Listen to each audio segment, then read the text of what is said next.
The number of COVID-19 cases continues to rise globally and right here in Guyana. Therefore, we encourage everyone to practice social distancing.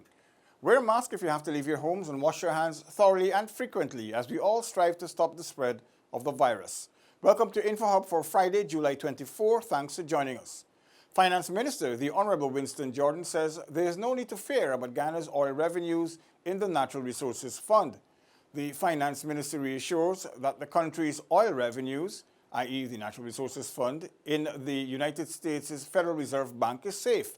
This comes as some persons are questioning the reason behind Guyana's monies being lodged in a foreign bank, which is US-based, given the recent threat of sanctions as a result of its electoral situation. It will help us with the inflationary impacts of such large sums of money coming into the economy and so quickly.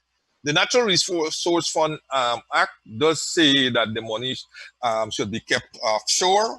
The Finance Minister opined that linking sanctions to oil revenues is an extreme judgment to take, given Ghana's trading relationship with the United States and the linking of the country's currencies. He noted that the revenues are earning interest. Strictly speaking, in Federal Reserve, earning interest, albeit very low, but it's conservative at the moment. And as soon as as I said, this political situation goes back to quote-unquote normal, then we can turn our attention to the uses of that fund and how it's invested. As I said, I don't believe we ought to be scared into feeling that this money will this money is out there and will be appropriated by some other persons. Returning funds to Guyana may have some issues, he says, with regards to liquidity and inflation, but he assured that measures are in place to ensure that the monies are secure. The Director of the Department of Energy, Dr. Mark Maino, has confirmed that Guyana's third lift of crude is scheduled to take place during the first week of August. Guyana's third lift, under the current arrangement with Shell, is expected on the first week of August. Dr. Bino stated that the department is currently preparing for the lift. We are currently at the department putting the necessary arrangements in place, such as document instructions, nomination of the vessel, and getting up the requisite paperwork to make this happen. The energy head also expressed satisfaction with the relationship the country has developed with Shell Western Supply and Trading. We are very pleased with the relationship that we have had with Shell thus far, and I think the Guyanese people can be well pleased that they have seen resources being deposited into the Natural Resource Fund, and we trust that those will ultimately be utilized for the benefit of all Guyanese. Guyana commenced oil production in December 2019 and sold its first 3 cargoes to Shell Western Supply and Trading Limited. For InfoHub, Anara Khan. Attorney at law Nigel Hughes today said that the prosecutors in the case brought against GCOM's Chief Elections Officer, Keith Lewinfield, were ill-prepared for the matter and had instead attempted to transform the court of law into a political circus.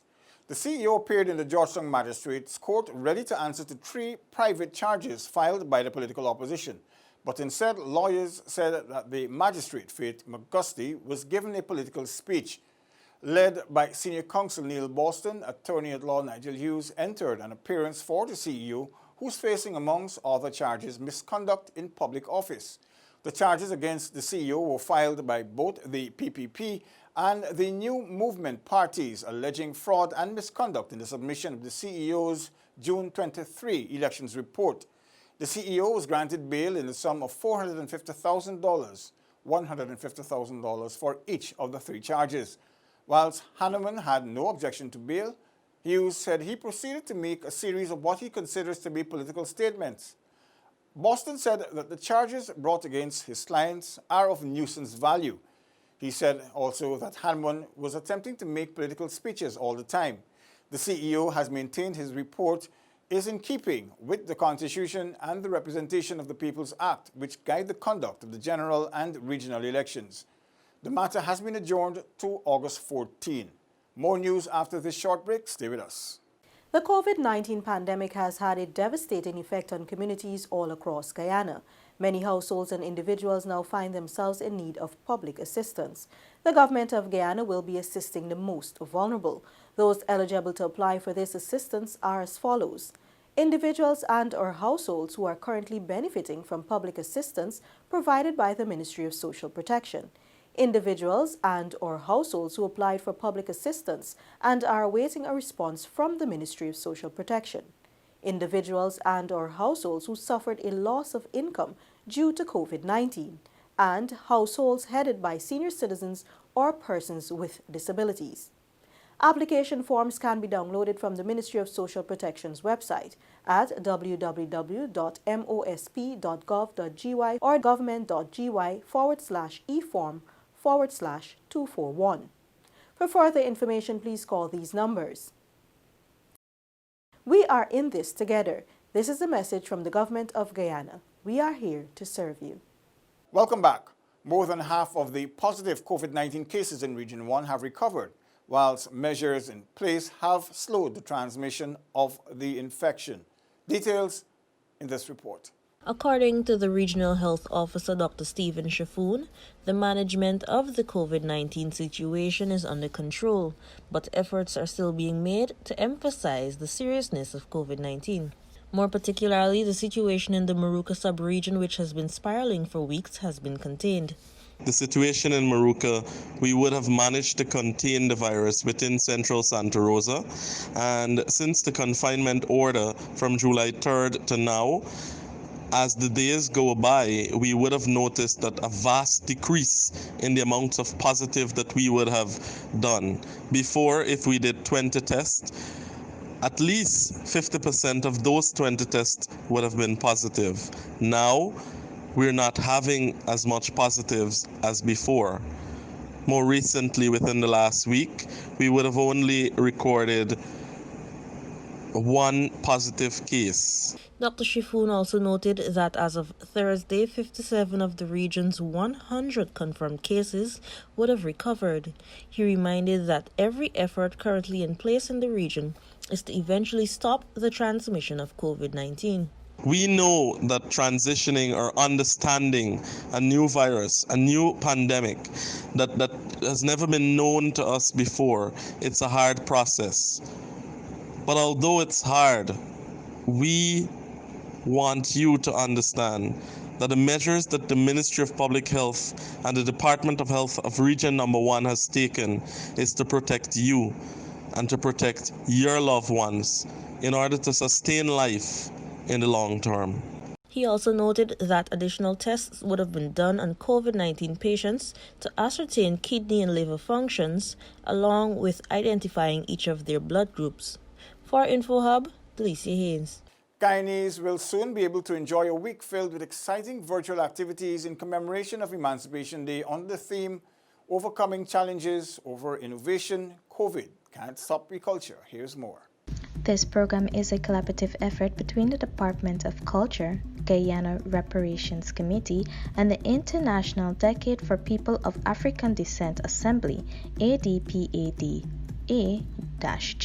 Director of Culture Tamika Boswin told InfoHub that this year's program seeks to evoke an understanding of the African Guyanese and African diaspora experience during slavery. The whole idea behind the celebrations is to get people to understand the history and the experience of Africans in the diaspora and African Guyanese in particular. A lot of times people don't know our history, they don't understand what the struggles were, and so they don't appreciate when we celebrate, why we celebrate. So we want people to understand this was the experience and this was the struggle. She added that this program will feature panel discussions, animation videos on African history, how to do videos, among others. The program guide can be viewed on NCN Channel 11 and social media. The programs will also be broadcasted on radio and featured in the newspapers.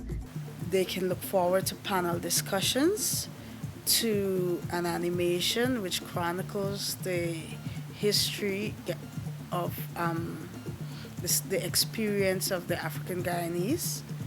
They can look forward to a video feature on the decade of peoples of African descent and the reparation story,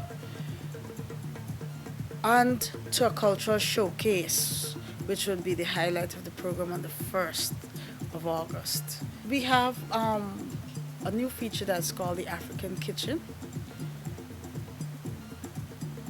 where we look at how to make a number of dishes, African Guyanese dishes. We want to do a talk show as well. What's your emancipation story? For people to share their emancipation moments with the public. Spotlight on African Guyanese in politics, in business, in culture. They can look forward to that. Though persons would be unable to flock the national park in their traditional African wear this year, the department has created an Emancipation Concert spotlighting post-independence African songs. The events are set to commence on July 24th and conclude on August 2nd, 2020 with the Emancipation Concert. Neola Damon, InfoHub. Do remember to do your part to ensure that you do not put yourself at risk during this time. If you have a cough, fever, or difficulty breathing, please seek medical care early, but call those coronavirus hotline numbers first. That's all for today. Connect with us on our social media platforms, including WhatsApp, Facebook, YouTube, and Instagram, as we bring you the latest and important news related to COVID-19 and much more. You can also subscribe to our website, dpi.gov.gy. Your Bridge Report is up next. Have a safe weekend. Goodbye for now.